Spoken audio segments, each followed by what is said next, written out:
বিশ্ব থেকে দেশ, দেশ থেকে দেশের জনগণ। আর এই জনগণকে নিয়ে দেশের রাজনীতি। এই রাজনীতির মাঠে ব্যক্তির স্বার্থে রাজনীতি না জনগণের জন্য রাজনীতি? প্রিয় দর্শক, আমি AKM গোলাম সারোয়ার, আছি বেঙ্গলাই টিভির জনমত অনুষ্ঠানে। বাংলাদেশ বর্তমানে পরিস্থিতি নিয়ে যুক্তরাষ্ট্রের গোয়েন্দা প্রধান তুলসী গাবার্ডের বিস্ফোরক মন্তব্য। অন্তর্বর্তী সরকার কর্তৃক সে মন্তব্যের কড়া প্রতিবাদ। তা নিয়ে ভারতীয় গণমাধ্যমের বাড়াবাড়ি এবং 18ই মার্চ নারায়ণগঞ্জে আরসা প্রধান গ্রেপ্তার। সব মিলিয়ে রাজনীতির মাঠ যেন উত্তপ্ত হয়ে উঠেছে। পুরো দেশ আজ কয়েকটি ভিন্ন মতে বিভক্ত। কেউ বলছে তুলসী বাড়াবাড়ি করছে, কেউ বলছে তুলসীর মুখ থেকে যা বের হচ্ছে সেটি আসলে ভারতের শিখিয়ে দেওয়া কথা। আবার কেউ বলছে যদি তুলসী ভুল বলে থাকে তাহলে নারায়ণগঞ্জে দিব্যি বসবাস করা রোহিঙ্গাদের প্রশিক্ষিত দল আরসার প্রধান কিভাবে ধরা পড়ল। প্রিয় দর্শক, এ নিয়ে আমরা একটা প্রতিবেদন দেখব। বাংলাদেশের বর্তমান পরিস্থিতি নিয়ে যুক্তরাষ্ট্রের গোয়েন্দা প্রধান তুলসী গ্যাবার্ডের বিস্ফোরক মন্তব্য, অন্তর্বর্তী সরকার কর্তৃক সে মন্তব্যের কড়া প্রতিবাদ। তা নিয়ে ভারতীয় গণমাধ্যমের বাড়াবাড়ি এবং 18 মার্চ নারায়ণগঞ্জে আরসা প্রধান গ্রেফতার। সব মিলিয়ে বড় একটা ভজঘট লেগে গেছে যেন রাজনীতির মাঠে। থামতে চাইছে না কিছুতেই। পুরো দেশ আজ কয়েক মতে বিভক্ত। কেউ বলছে তুলসী বাড়াবাড়ি করেছে, কেউ বলছে তুলসীর মুখ থেকে যা বের হচ্ছে সেটা আসলে ভারতের শিখিয়ে দেয়া কথাই। আবার কেউ বলছে বেশি কি বলেছে গোয়েন্দা প্রধান, উনি ভুল বললে নারায়ণগঞ্জে কিভাবে দিব্যি বসবাস করছিল রোহিঙ্গাদের প্রশিক্ষিত দল আরসার প্রধান। এসব আলোচনার মধ্যে বিশ্বের নামজাদা রাজনৈতিক বিশ্লেষক ও খ্যাতনামা লেখক মাইকেল রুবিন যেন বোমা ফাটালেন। 18 মার্চ লেখা একটি প্রবন্ধে তিনি বাংলাদেশ নিয়ে গভীর উদ্বেগ প্রকাশ করেছেন।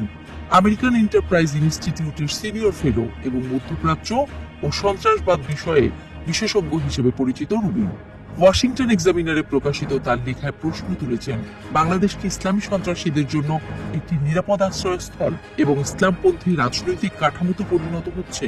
বাংলাদেশ কি আরেক আফগানিস্তানে পরিণত হচ্ছে? রুবিনের বিশ্লেষণে বলা হয়েছে 2024 সালের আগস্টে ব্যাপক গণবিক্ষোভের মাধ্যমে শেখ হাসিনা পদত্যাগে বাধ্য হন।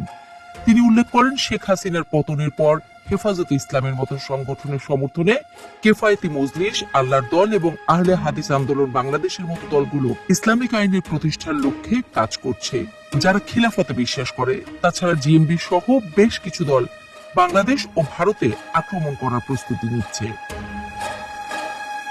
রুবিন সতর্ক করে বলেন, বাংলাদেশ এখন সেই পরিস্থিতির সম্মুখীন যা 2000 সালে আফগানিস্তানের ছিল। তিনি দাবি করেন, একটি ইসলামিক গোষ্ঠী নিউ ইয়র্ক ও ওয়াশিংটনে ছড়াতে পেরেছিল কারণ মার্কিন প্রশাসন সেটা প্রতিরোধে ব্যর্থ হয়েছিল।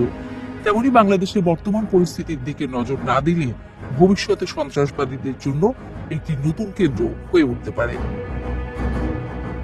কেন বাংলাদেশ আফগানিস্তানের চেয়ে বিপজ্জনক অবস্থানে আছে সেটাও বাতলে দিয়েছে রুবিন। তার মতে, বাংলাদেশ বিশ্বের অন্যতম ঘনবসতিপূর্ণ দেশ। এখানে সন্ত্রাসী কার্যকলাপ নির্মূল করা পাহাড়ি গুহার চেয়ে কঠিন হতে পারে। আফগানিস্তান স্থলবেষ্টিত দেশ হলেও বাংলাদেশের সমুদ্র পথে প্রবেশাধিকার রয়েছে এবং এটি বিশ্বের অন্যতম জনবহুল দেশ ভারতের সীমানায় অবস্থিত। বাংলাদেশে ভারত বিদ্বেষী মনোভাবকে কাজে লাগিয়ে তা আরো বড় আকার ধারণ করতে পারে। এ কারণে এটি আঞ্চলিক নিরাপত্তার জন্য বড় হুমকি হতে পারে। মাইকেল রুবিনের মতে, বাংলাদেশ বর্তমানে এমন এক সন্ধিক্ষণে দাঁড়িয়ে আছে, যদি আন্তর্জাতিক সম্প্রদায় সতর্ক না হয় তাহলে দেশটি একটি সন্ত্রাসী ঘাঁটিতে পরিণত হতে পারে। তিনি মনে করেন, যুক্তরাষ্ট্র এবং অন্যান্য পশ্চিমা শক্তিগুলোর এখনই বাংলাদেশ পরিস্থিতির দিকে মনোযোগী হওয়া উচিত, নতুবা এটি ভবিষ্যতে বৈশ্বিক নিরাপত্তার জন্য একটি বড় হুমকি হয়ে উঠতে পারে।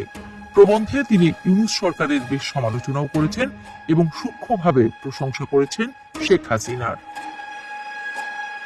রুবিনের এমন মন্তব্য ইতিমধ্যে সামাজিক যোগাযোগ মাধ্যমে ব্যাপক আলোড়ন তুলেছে। অনেকেই তাকে তুলসী গ্যাবার্ডের আরেক ভার্সন হিসেবে মন্তব্য করেছেন। বলছেন, বাংলাদেশকে সাবধান করতে নয়, বরং বাংলাদেশকে আরো অশান্ত করতেই চারিদিকে চলছে এত আয়োজন। বিলিয়ন বিলিয়ন ডলার পাচার হয়েছে গত 16 বছরে। শেখ হাসিনার দেশ ত্যাগের 8 মাস পর সেই টাকা এখন কথা বলতে শুরু করেছে। সামনে এমন পরিস্থিতি আরো মোকাবেলা করতে হতে পারে বলে সরকারকে সতর্ক থাকারও আহ্বান জানিয়েছেন অনেকে। প্রিয় দর্শক, বিলিয়ন বিলিয়ন ডলার পাচার হয়েছে গত 16 বছরে। শেখ হাসিনার দেশ ত্যাগের 8 মাস পর সেই টাকা এখন কথা বলতে শুরু করেছে। ভবিষ্যতে এমন আরও পরিস্থিতি মোকাবেলা করতে হতে পারে বলে সতর্ক করেছেন বিশ্লেষকরা। আপনার মতামত আমাদের ফেসবুক ও ইউটিউব কমেন্টে জানান। আজকের জনমত এখানেই শেষ করছি। দেখতে থাকুন জনমত প্রতিদিন রাত 9টায়। আল্লাহ হাফেজ।